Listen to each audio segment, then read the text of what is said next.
Didong adalah kesenian tradisional masyarakat Gayo di Aceh yang menggabungkan seni gerak, sastra, dan suara, di mana sekelompok pria melantunkan syair berbahasa Gayo secara merdu sambil menabuh bantal atau gendang serta bertepuk tangan.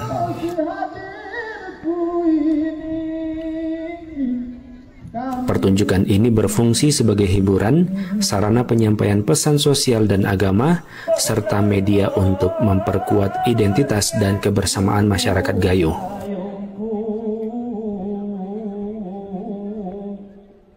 Unsur-unsur didong, seni gerak.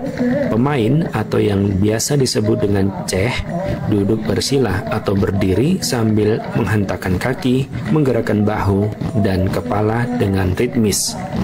Sastra, syair-syair yang dilantunkan berisi refleksi sosial dan religius tentang berbagai persoalan kehidupan di masyarakat.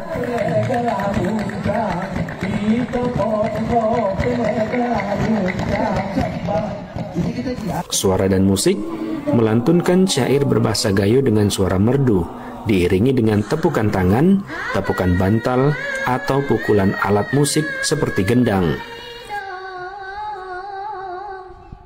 Fungsi dan peran didong: hiburan, sebagai sarana untuk bersenang-senang dan rekreasi dalam berbagai acara.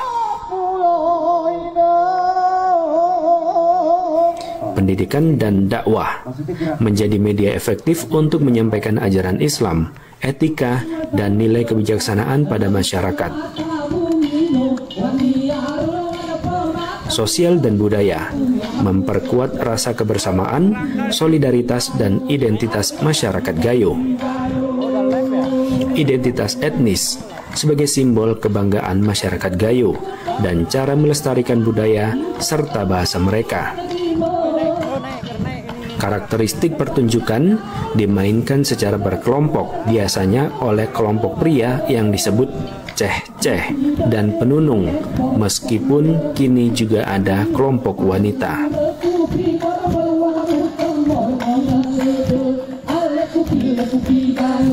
Durasi pertunjukan didong dapat berlangsung semalam suntuk dari waktu Isya hingga menjelang subuh.